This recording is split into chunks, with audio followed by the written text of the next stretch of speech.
All carry-on items should now be stored securely, either in an overhead bin or under the seat in front of you. I sat by the window on the airplane, and it hit me as soon as we were flying over and looking down. I thought we were landing in the desert. Looking at the tent cities from the airplane. Then that ride in the car when we first got there.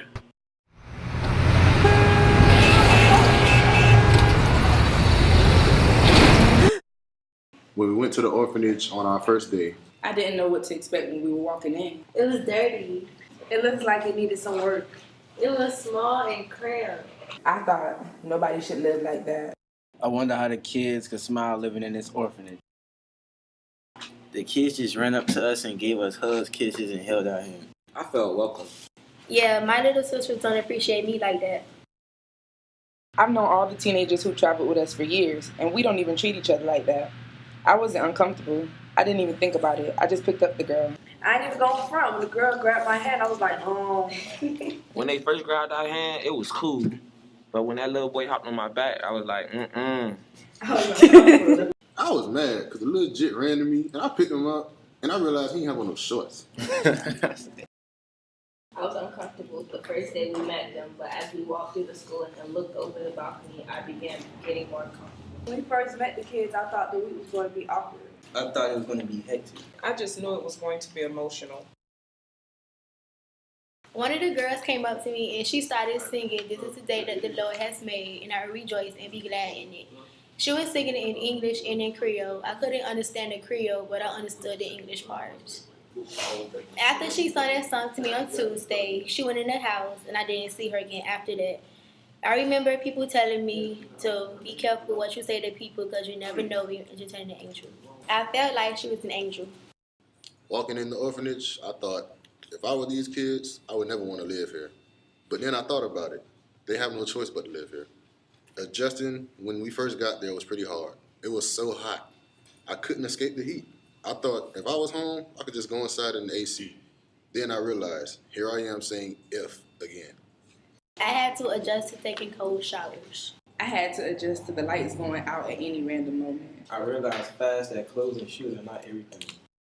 In a tent city, seeing the children walk down the street naked really bothered me. It made me uncomfortable. I wonder if they were uncomfortable too. And the little children standing on the corner using the bathroom, they didn't even hide themselves. Growing up here, there are public bathrooms all over. They have no public bathrooms in the tent city. Watching the children eat what they ate really bothered me. They don't eat a balanced diet. They're undernourished. They eat no meat, no fruit. There was a little girl scraping the bottom of the pot. I thought she was scraping the pot to clean the pot. I realized the children were standing in the line to eat what was left at the bottom of the pot. I throw away the bottom of my pots. I thought I was grateful by saying thank you. But when I saw how they didn't waste anything, I realized how just ungrateful I was. I asked my mom for everything, and if she says no, I just go ask my dad, but they don't have either. The most challenging part for me was knowing that I can't change their whole life around because I don't have the superpowers to do it.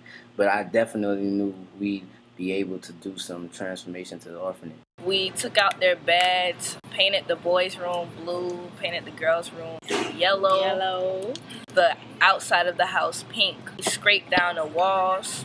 I never worked so hard. My arms were very tired from that paint roller, but I kept painting. It was hard bringing all those bunk beds out of the house. We had to go around corners and down steps. Then we had to only carry them a certain way or they would fall apart. Then they had bed bugs. I ended up smashing my finger. Man, having to move the beds and seeing bed bugs, I never knew things like that could be on somebody's bed. And to know they sleep on that. When I got the paint on my arms, the kids were trying to wipe the paint off my arms. They were really trying to clean me. The first day I got a little jealous because Angel and Sydney, they was working with the kids. But then the second day, I was working with the kids, and them kids, Lord Jesus. I was trying to babysit the kids, and keeping them together was hard work. It seemed like every time we got one back, another one would run out. There were 25 of them and 2 of us. Playing with the kids when we were babysitting was my favorite part. I like just seeing the joy in their faces even though they were living in a really bad situation.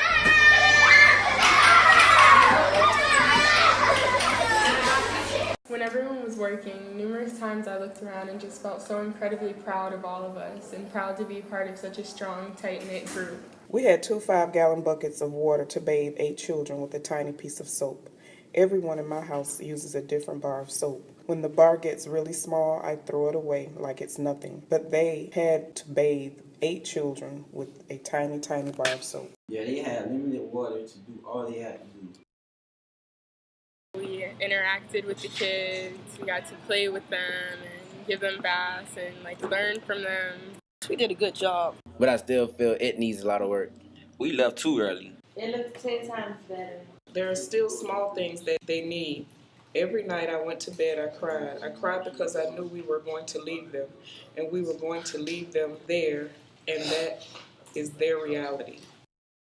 I felt so overcome and sort of hopeless. I didn't feel like my work was done, and I didn't feel like the kids understood we were going to leave them. The last night when we went to go say goodbye, that was my best time because we didn't have to do any work. No, I'm just joking. We got to sit down and connect with them heart to heart. Everybody had their children they connected to. I was with Toto. Even though we didn't speak the same language, holding his hand and wrapping my arms around him gave me warmth in my heart, and I didn't want to let go. Saying goodbye to my baby was the hardest for me. When I walked out the gate, she started boo-hoo crying. She was pulling my hand to keep me there. There was a certain vibe that night. I don't want to say my heart was open, but My heart was open. I didn't know her, but my soul knew her. We touched on a deeper level, one without even using words. My best moment was also my worst moment. It was a feeling you don't get to feel every day. I felt love, even though we were all crying. I feel quite liberated. I feel blessed beyond belief and acknowledge the power of words and time. I realize just how strong human connection is.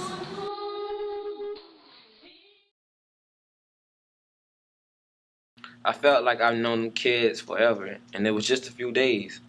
I kept walking out the orphanage because I was crying so much. I was crying because I felt like we all have a future. We all know what we want to be when we grow up. I wonder about the kids. Do they have an option to say, I want to be a doctor when I grow up? Are they going to be in the orphanage for the rest of their lives? What's going to happen to them when they grow up? Being there those few days, I understand why people risk their lives to come to the States. We have more opportunities than they have. The night we went to the orphanage to say goodbye, I felt raindrops as soon as we got there, but it never rained. When we got back to the hotel, we all sat down and talked. In the middle of the conversation, we all got silent, and then it started pouring down raining. It was like God said, let me finish the sentence for you. Then it started raining. It was like a cleansing rain. Eventually, I know we'll meet again. Maybe not here, but somewhere else. The first time I felt connected to God was when I put my shirt on and went to the orphanage. I was praying and said I'm going to change my ways. The change was to make the kids happy, and I feel like I achieved my goals. When I got back, my mom said, why are you smiling? And I said, because I achieved my goal for the first time. I cried when I got back home. The moment I stepped in the shower, I cried again. When I got home, I cried in the shower for like 3 hours. I felt like I had wasted so much water. God has brought me on this trip to challenge me as a missionary and to assure me that this was in my heart. God wanted me to go on this trip so I could be more appreciative of my family, stop asking for more, and be grateful for what I have. People in America don't know how serious it is in Haiti. Americans don't realize how much they have. I felt really connected to God when I gave the girl my shirt. The look on her face was priceless. From this trip, I, Shmi Patterson, learned how to love wholeheartedly. I, Kim J. Pollard, realized I can change the world. I, Alexis Faison, learned to appreciate all I've gotten and will receive. I, Angel Pollard, learned how to love and share. I, Chastity Towns, learned I can't take anything for granted. Even though we didn't speak the same language, we communicated in some way. I, Pamela Butler, cried every day. I, Deion Pollard, learned that little things can mean so much. I, Reverend Candace, experienced love from family I didn't know I had. I, James McKinney, learned to make the best of the worst situation. I, Malik Washington, was really moved by the things I've seen in Port-au-Prince. It was really touching. I, Peter Hibbert, have learned that there's no food left behind. I, Sydney Green, was creatively rejuvenated and did some of my strongest writing and praying.